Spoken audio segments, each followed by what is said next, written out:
Oui, bonjour, bonjour, bonjour, bonsoir, bonjour à vous, Bandeko, Bokoto, Bokoto. Bokoto, Bokoto, Bokoto, Bandeko Langai, Bokoto, tout cela, ok. On en a pour 30 minutes, une demi-heure. Bokoto, Bokoto.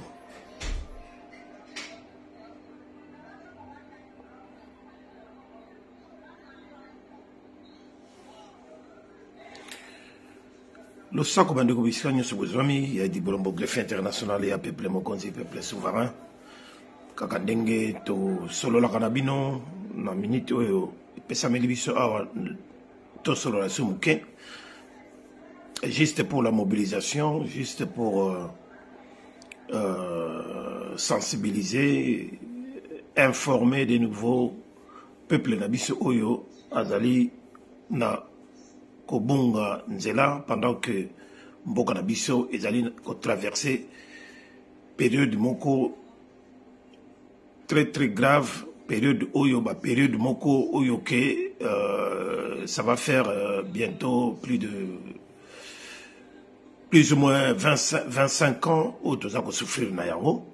Donc peuple congolais biso babunde na bino to za wana poto lobela kabino tokoyi kolekisa ngonga moko te aussi longtemps que ce que tout le monde que gravité ya likambo ezali il faut kaka toya koloba yango wana tozali sur liboso na bino awa mpona toyebisa bino komettre bino en garde kosenga na bino de rester aux aguets parce que situation na est na biso ezali situation moko très très grave et que ba famille bazako panzana bato bazali ko kima bana mike bazako kima ko tamona makolo na ba plus de 40-50 km bana mike bazangi bisika ya kolala plus de 7 millions bandeko na ngai lelo oyo en tout cas plus de 7 millions bazali banda c'est grave. Plus de 7 millions, c'est-à-dire bato bakomi ba réfugiés, ba congolais bakomi ba réfugiés na kati ya mboka na bango, bakomi na ba réfugiés na kati ya mboka na bango moko propre, oyo to bengaka ba déplacés intérieurs. Donc to battre le record na niveau mondial, il y a ba déplacés intérieurs à cause ya ba bitumba, ya ba mobulu, ba escarmouche moko oyo e baniti na te pendant que biso to za na mboka na biso.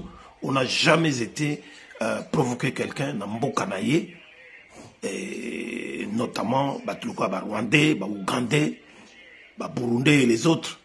Donc, on n'a jamais provoqué Bango, donc on n'a jamais iba bipa na bango, beko boma batu bipa na bango. Mais les lots oyo bande kunangai, ceux qui n'ont dessus sur Awa, ils apprennent à kolobake. Les Goma, la ville de Goma, ils allaient encercler dans niveau moko que une portion il y a passage où ils permettre batu banamboka ba autochtone bakoka kokimela. Voilà, donc plan ya balkanisation où itolobaka yango yo ils ont na ndenge ya ko se concrétiser. Voilà, donc on a tout ça quoi alerter bino. Il faut alerter bino le sus pour na koyeba que bazali M23 bazali prêt à tout. Donc bazali ko avancer na niveau moko ya ko sakana te pendant que biso ba msusu tozo ke na ba distraction ya ndenge na ndenge ya musique ya football ya ba église na ba églisette o bato basambelaka mais bazoka solution te to yebite soki basambelaka nini soki basambelaka ba démon ou quoi mais solution ezomaka te yango na biso to babundela bino toza koyebisa bino chaque fois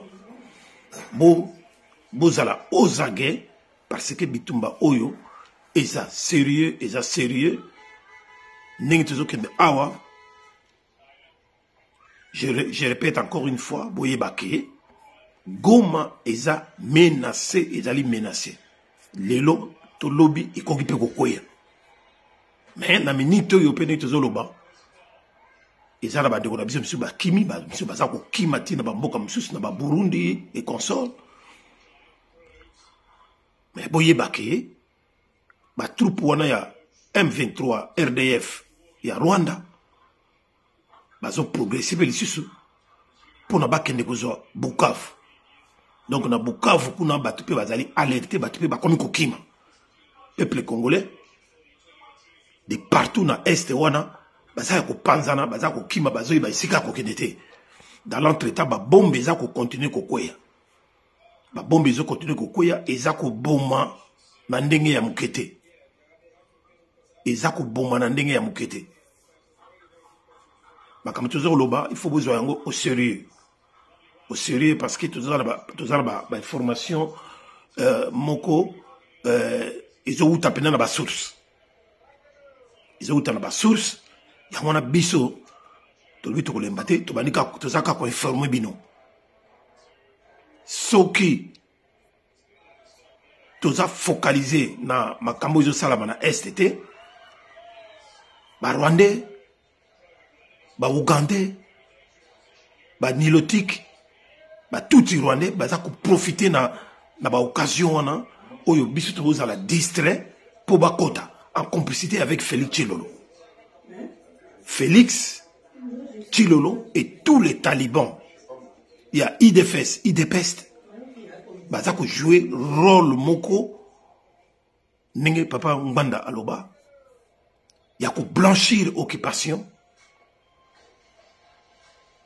Il y a officialiser occupation rwandaise, puis il y a manipuler peuple nabiso, il y a faire distraire peuple nabiso, il y a besoin de distraction oyo oyo salama idefes idepest ba nasima Félix Tshilolo azana sima lelo oyo bozako mona bino moko ndenge nini Félix azako continuer ko manipuler bato.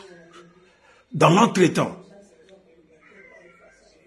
Yé étant commandant suprême, soi-disant, entre guillemets, à armée, n'arrive pas à prendre une décision pour déclarer la guerre contre les Rwandais. Pendant que Paul Kagame a fait la déclaration en disant qu'il est prêt à tout, s'il faut même à quota, d'ailleurs c'est à quota, mais s'il faut, dans la déclaration, s'il faut à quota, tina kati ya na centre ya Congo, à quota pour faire la guerre contre nous. Mais Félix est pas naïe, bouche B, bana loba ki makamaba escarmouche, au moindre perte ya territoire moko, au moindre que bombe moko ekoye na kati ya mboka ou bi bazwa Rwandais bazwa territoire moko, il va agir à riposter à partir de Goma que azana makoki nyonso oya ko salama tilelo Félix a osayelo ko makote. Voilà là où il y a la complicité. Et dans l'entretemps, bilomo boza ko lana na réseaux sociaux ba généraux naye oya FRDC bango tout balubi bakobunda bitumbate bazo bundate parce que ils n'ont réussi aucun ordre. Il y a hiérarchie na bango, c'est-à-dire il y a pas politique parce que bango ça ko dépendre na ba politique général on a lobi que bazali ba instrument ya politique mais ceux qui ba alobi mingi wana azo teka mbala moko azo loba clairement que pour vous faire comprendre que moto ya ko kozwa décision bateau ba kozwa pour décision eza ba politique ezalaka ndenge wana na ba guerre nyonso ya mokili soki guerre ezali po bango bazobenga ngo guerre mais biso toyebi ke eza guerre te eza agression oyo baza koboma baza koya koagresse bakongolais koboma bakongolais na mboka na bango barwandais baougandais na bamultinational multinational na niveau ya communauté internationale bango tout bazali boke pona koboma biso bakongolais na mboka na biso. Voilà là où il y a la différence. Parce qu'une guerre, on parle d'une guerre lorsqu'il s'agit de deux pays qui s'entretuent.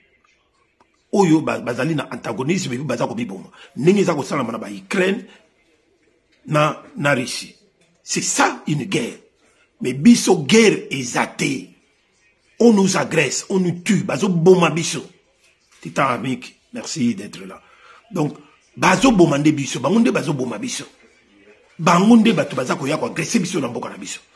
Et tilelo oyo ça fait plus ou moins 20 ans, 25 ans au Hollande.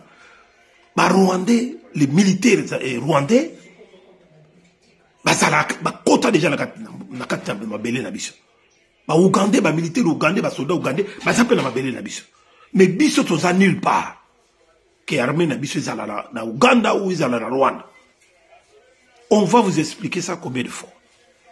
Donc le coup là, la complicité d'un niveau international, c'est-à-dire bah, américain, bah, solo, bah, anglais, bah, solo, bah, français, bah, solo, Union européenne en général, bah, solo, pour la bomba biso, parce qu'ils font la sourde d'oreille, génocide et salami, il y a plus de 16 millions d'habitants, qu'on les cas 2 guerres mondiales réunies, mais bah, l'obélaka yamote. Parce que baza la carte en complicité. Parce que bango baza la receleur. Bango bato baza bozoa. Bango baza bomisa biso. Surtout na Est. Parce que ba matière première stratégique et tonda ezali na Est.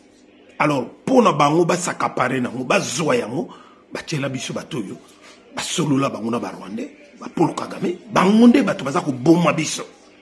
Bomona ki dernièrement na États-Unis. Na nini breakfast prayer na bango basala annuellement ba Paul Kagame basala kuna bango tuna ba James Kabarebe ba Robert Roy les autres et tout ça basala kuna mama solo ba solo la kuna ezaka ba masolo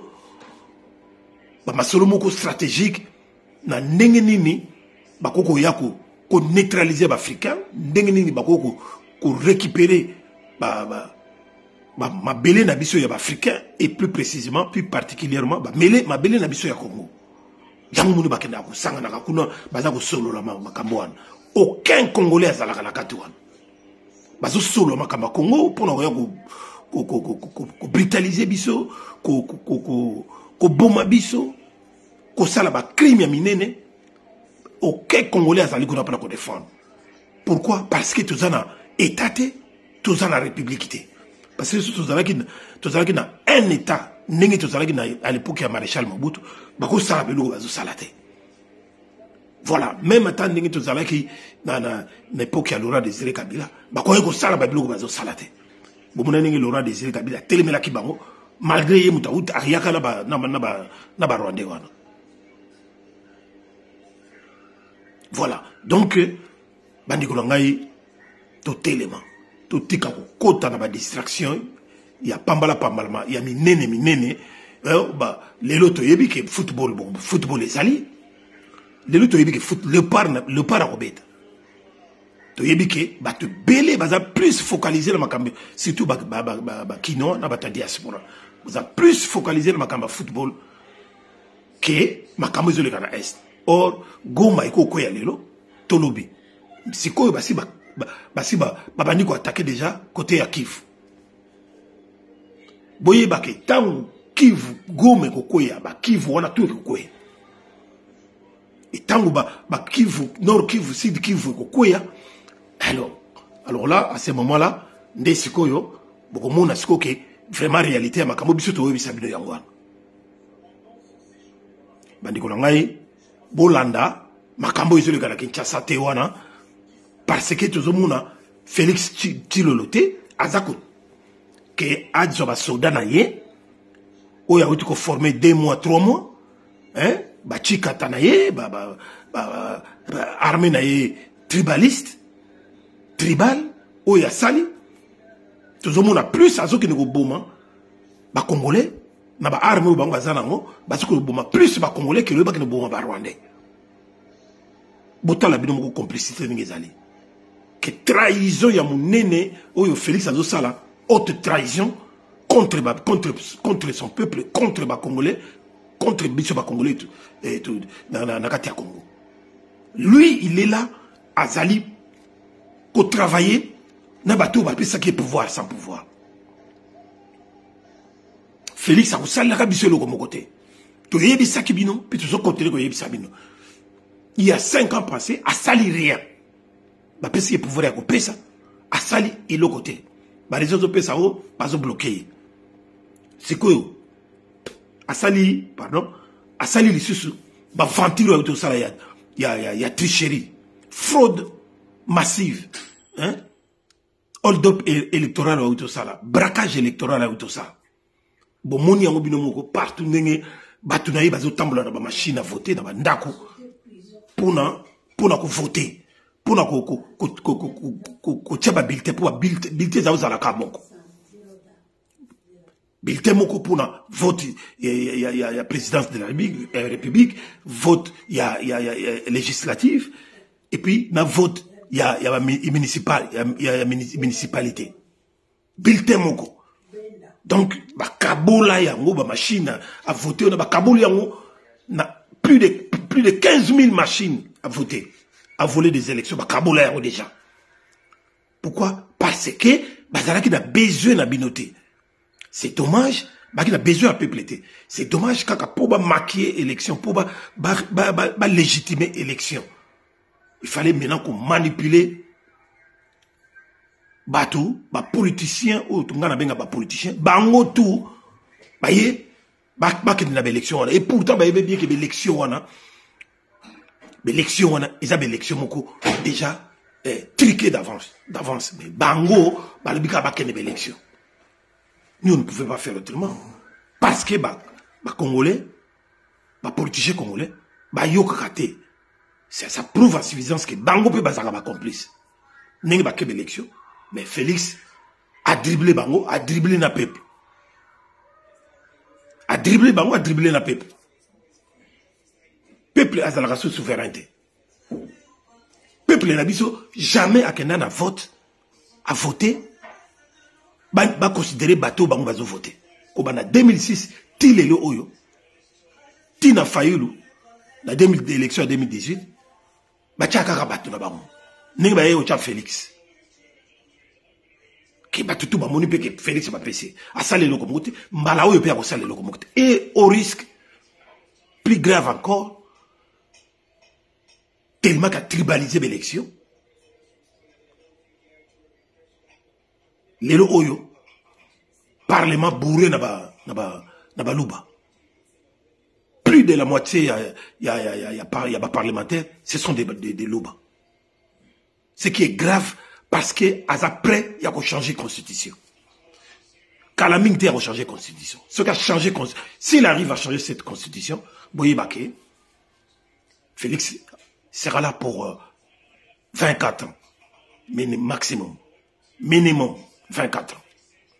Donc, vous voyez là où il y a les risques que le peuple congolais soit limité, nous risquons gros. Mais, bon, on a la manipulation, on a salaté, mais Koloyo, bon, on est bien. Tout ça, il y a mouvement citoyen. Nengi bima qui samedi pour manifester, rien que pour manifester. Il y a Kolobake, Bunagana, Ruchuru, Massisi, Kiwanja, tous ces territoires, et ça a plus de 600 jours, et ça beaucoup, il y a M23, dans RDF, Rwanda. Combien de militaires Oyo M23 Azana Bango par rapport il y a pas militaires, il y a pas soldats Oyo Baso Bundela la République démocratisée du Congo. Surtout si vous avez un Bazaka 5 000, Baza 5 000. Quand il y a Kamata armée congolaise, ils ont environ 30-40 000 soldats. Baksa Sukona Bao, Sadek, Manin, tout ça. Plus ou moins 48 000, à peu près 50 000 soldats. Baza la Katia Est, mais Bazo Koka M23. Vous vous rendez compte de cela? Bazo Koka M23. Et pourtant, M23, bah, Ouazalendo ya Pamba, bah, Botola qui déjà, bah, récupérer qui bah, territoire, dans la localité, monsieur, contre M23. Mais comment armer à plus ou moins 48 000 personnes, bah, pour vous dire qu'il y a la complicité, Nenga général Azoloba, Félix, bah, qu'on peut ça jamais, mot d'ordre, naba généraux wana pour ba s'attaquer na Rwanda parce que ils allaient deal ba deal au bang ba sala pa Paul Kagame naba Félix Chilolo pour na ndenge ba pesi Félix pouvoir sans pouvoir wana ya ki azala wana comme une marionnette ba yebisa ba signa ba makambutu. Donc notre malheur c'est Félix Chilolo, notre malédiction c'est Félix et l'IDFS, l'IDPS. Bamunde bateau, baza, ba porte malheur, il y a biso ba congolais, tout ça, on continue de souffrir. Félix a tika la jamais, qu'on s'attaquer, ou bien qu'on permettre na armée, na FARDC, ba s'attaquer na Rwanda. Et qu'on salamaka jamais. Donc, la preuve, aux hommes, on a déjà que, général, on a eu Kolobake, Bangbazaka, un simple instrument. Mais til est le oyo, depuis Félix Aloba Nabino, au moindre petite escarmouche, lisez sur mes lèvres. Je vais riposter. À partir de Goma, je vais riposter. Je vais demander aux deux chambres pour me permettre de prendre une décision envie de riposter contre l'agression rwandaise. Mais til est loyo et l'eau salamité. Azoé la kaoke de Bouma, ma pauvre citoyen, oyo ba débrouillaka, ba crézero ba débrouillaka na fungorume, ko beta bango masasi, au fele ba bomi ebele ya ba crézero kuna na nini armée na ye na nini na ba milice na ye ya force de progrès na nini comment dirais-je, na garde républicaine na bango ba ko bongo ba congolais awa auto kanga fille moko wa nani Salomé Ekila oyo azali membre ya mouvement citoyen naba ninga na monsieur akangi bango depuis samedi, bakangi bango devant le palais du peuple. Pourquoi? Parce que bayi ko revendiquer que régime et quoi otala comment Bunagana tilelo oyo 600 jours ils allaient toujours sous occupation il y a rwandaise et il y a M23 bakangi bango et pourtant ils étaient dans leur droit. Bana droit comme tout citoyen congolais oyo ke territoire est menacé et que banguna ba occuper quelques territoires, il y a aucun hôtel ma kono ba makamona mais ba préférer bakanga bato yo bazo bundela mboka bazo tala intérêt général ya mboka mais bango kanga bango mais lelo to moni na partout wana na Kinshasa wana bato baza ko manifester bato ya IDPS baza ko manifester contre l'ambassade des États-Unis et tout ça, que bango, ba multinational, bango bato baza sima makambo oyo bona boy. Mais simbi bango te basali bango loko mokote. Pourquoi? Parce que c'est le régime qui les a demandé ba kene ko manifester ndenge wana. Wana tout eza ba manipulation. On a eu bisabino ba ndeko ngai. Ne rentrez pas dans cette manipulation. Ils allaient manipulation pure et simple. Il y a régime en place, il y a Félix Chilolo, na gouvernement na fantoche, bangonde batou, bazako manipuler, bazako créer une sorte de manipulation, il y a bimisa bango pour la patriotisme na bango et pourtant ils ne sont pas des patriotes. IDPS, Union Sucré Salé, Oyo, il y a régime wana, y compris le gouvernement, c'est bazalaka jamais ba patriote. Ils ne sont pas des patriotes. Bazaba complice, il y a bateau bazo bomabiso. Donc, bandeko nangai, faut zamayele, Batouana balé de distraction. Parce que ba bimisa Félix sur le coup azali nationaliste moko boye azo sala pour l'intérêt ya peuple congolais. Et pourtant non, yé azana complicité na batutsi rwandais. Ils sont ensemble, carbonate bazako travailler ensemble. Azana complicité na ba EAC na batuya na batutsi ya Rwanda, Uganda, bango tout baza batu moko. Bazali batu moko pona que balkanisation et salama. Pour arriver à leur fin, c'est-à-dire que notre pays soit balkanisé. Yamona bandeko nangai, et il faut tobunda bandeko botelema mboka oyo mboka na biso ezali ya balubate. Mboka na biso Congo ezali ya balubate. Congo ezali ya bangala te, Congo pe ezali ya bakongo te, Congo pe ezali ya batabandundu te. Congo ezali ya biso tout. Donc tango baluba batelemi balobi zi kimokonzi badimi bakonza mboka na biso na makasi, et il faut totelemela bango partout. Parce que c'est du tribalisme pur et simple, surtout tiki bango tozokene na ndenge ya mabe. Tozokene na ndenge ya mabe. Ce sont des tribalistes. Na mboka na biso tribalisme ezalaka te. Tolingi makama tribalisme te. Tozali bato moko basangisa ba tribus, on a plus de 453 tribus. Oyoke to salama pour tous aller et c'est comme plutôt dans la bloc mboka wana o babengi république la république a démocratisé du Congo ex oyo za Zaïre ezali eko zalaka moko eko carbonaté comme avait dit Léopold II ou le maréchal Mobutu. Notre pays restera un et indivisible. Donc bandeko nangai eloko na ko yebisa bino yangwana na mbango boye bake tozali menacé na est, tozali menacé na Goma.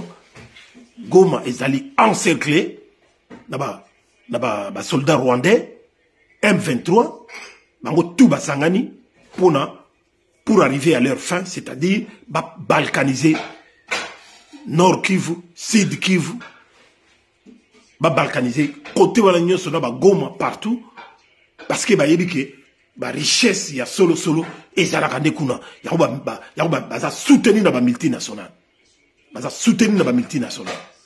donc notamment ba américains avec Biden, ba démocrate wana bango nde bato ba initier makambo wana, bango bato ba initier makambo yo ya ko balkaniser la République a démocratisé du Congo pour bango ba profiter na wana ba comme encore plus puissant na ba guerre na bango baza ko sala contre ba Russe, et voilà. Donc bisonde to komi ba bouc émissaire na bango, bisonde ba toza ko sibir.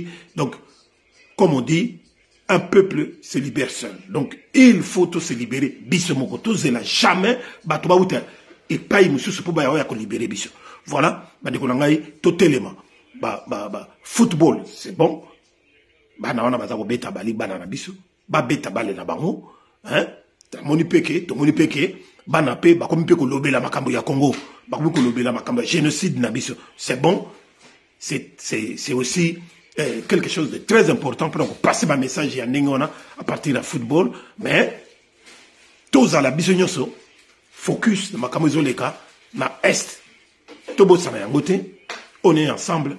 Donc na suki wana na ko remercier kaka bateau tout à l'heure ensemble, ba bokechwa yambo ba komanda iso ndenge tuza ko bunda bitumba oyo, Maris Bayembe Kombolengi le Sako, ba mama nyoso tuza bunda na bango, ba mama Debouloni, ba mama Mongala ya Brigitte Mongala, ba mama Maserati Kipavita, ba maman Lady Demil Bolangala Miyake, honorable les honorables Alain Boyo ya mama Gimboyo le Sako, voilà Clément Likele ya Yangwana Fizo Kamba le Sako. On est ensemble na ceux qui aura pendant lelo, partagez la vidéo, partagez les directs s'il vous plaît. Voilà, donc sans oublier la prime d'or Freddy Moudongo Moukena na musala kitoko ozali kosala ya ekomeli. En tout cas, merci beaucoup na Jean-Louis Mundele Bangwande, Mibaramo, Roger Lokombe Bamokande, Balé, Tokobimbala Sima, merci beaucoup. Ingeta. Ciao. Zamba Pambolabino. Merci.